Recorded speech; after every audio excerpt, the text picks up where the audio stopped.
My name is Alex Dolphin. Welcome back to another episode of Ex Ante. Today we're going to discuss the case of Wagner versus State. This case was argued in the Supreme Court of Utah in the year of 2005. So this case took place in a Kmart. Mr. Geese was a patient of the state's hospital system, and Mr. Geese was at Kmart, wandering around. The state hospital had brought them there, a group of mentally handicapped individuals to, get out into society, see Kmart's field trip type of a thing. Miss Wagner was at the Kmart at the same time, and she was in the checkout stand.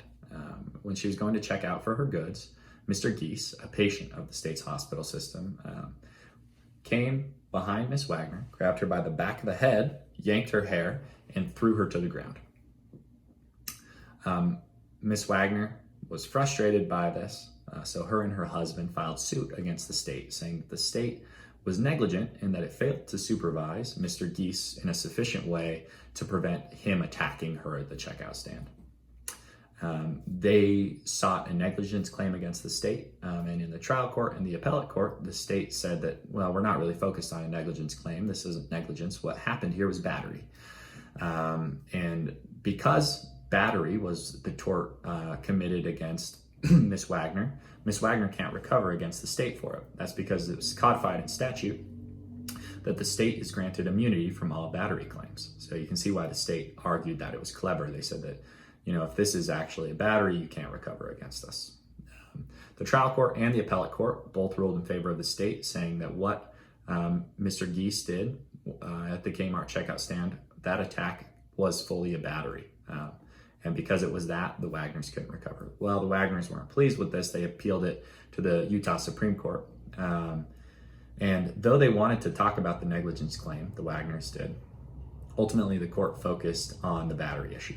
So the Wagners argued that because Mr. Geese was mentally handicapped, he couldn't have formulated the intent to hurt Miss Wagner through the contact on her.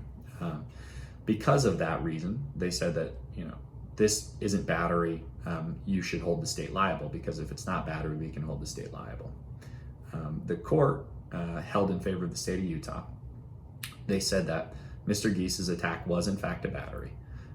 That's because Mr. Geese didn't need to have the intent to harm through his contact. He only needed to have the intent to contact. This makes the state of Utah a single intent state. That's something that you'll hear with battery is sometimes there's single intent, sometimes there's dual intent. Single intent would just be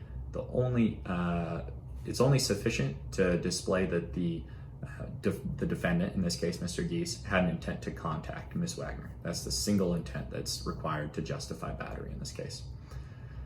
So the court ruled in favor of the state of Utah. Wagners weren't able to recover. Let's go ahead and jump into some of the ex ante implications of this case. So first, it just seems kind of gross on the face of it that the state of Utah can grant itself immunity from any type of battery claim. Let's envision a scenario where someone at the state mental hospital, someone who's suicidal or wants to harm other people is locked in there. They escape with a bat and they go to downtown Salt Lake City and they start whacking people in the head. They whack 15, 20 people, give 15, 20 people brain damage with this bat.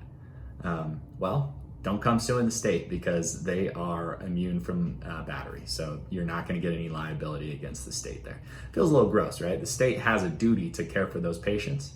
And the fact that just because they committed a battery means that the state is completely off the hook. It's a little gross. It doesn't incentivize the state to, take good care of its patients. It doesn't incentivize, in this case, the state mental hospital to supervise its patients strictly when they take them out into public. This is a harm for society. Potentially Miss Wagner was lucky and she didn't sustain severe brain damage or some type of big time trauma from this whack on the head. So the incentives that it generates for the state are somewhat lame. It doesn't incentivize the state to take extra care when handling these, individuals that could cause more and more harm to society. Something not discussed in the suit, but just something that is worth thinking about is, could the Wagners have, rather than suing the state, just directly sued Geese?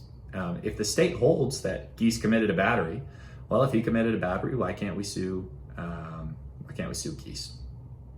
Finally, I just want to think about how the state in this case is kind of just having its cake and eating it too. they just ignore the negligence claim, which is the overriding claim, and they just focus in on battery because they know that's the way to get themselves off. It seems like the court is a little bit complicit in that, not ever even acknowledging the negligence claim, just focusing on the battery claim. What about the overriding negligence? You know, the duty of care that the state hospital system and its administrators have to society. When we place with them so much money in tax dollars, so many resources to, you know, constrain these individuals and keep them, you know, keep the rest of society safe from what these people can be. Sometimes it's harmful individuals. Something to think about. Finally, and I want to just put this out there because I think it's the most unintuitive result from this. So let's just pretend that at the checkout stand, it's not Mr. Geese who attacks Miss Wagner, but a state hospital employee that attacks Miss Wagner. And Miss Wagner brings suit against the state, saying that the state hospital system committed a battery when it attacked her at the checkout stand. Well, Miss Wagner's not going to be able to recover against the state on that action because they have battery.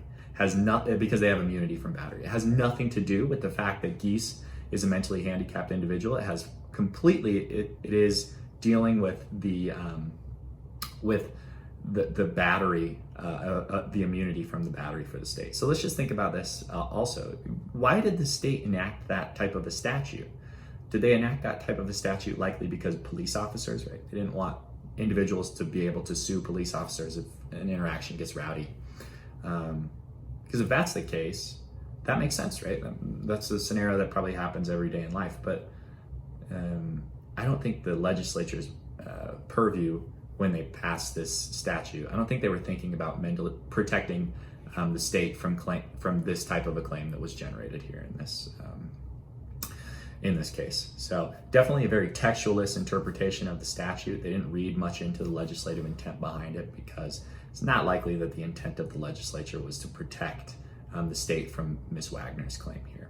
So thanks so much for watching, and I hope you have a nice rest of your day.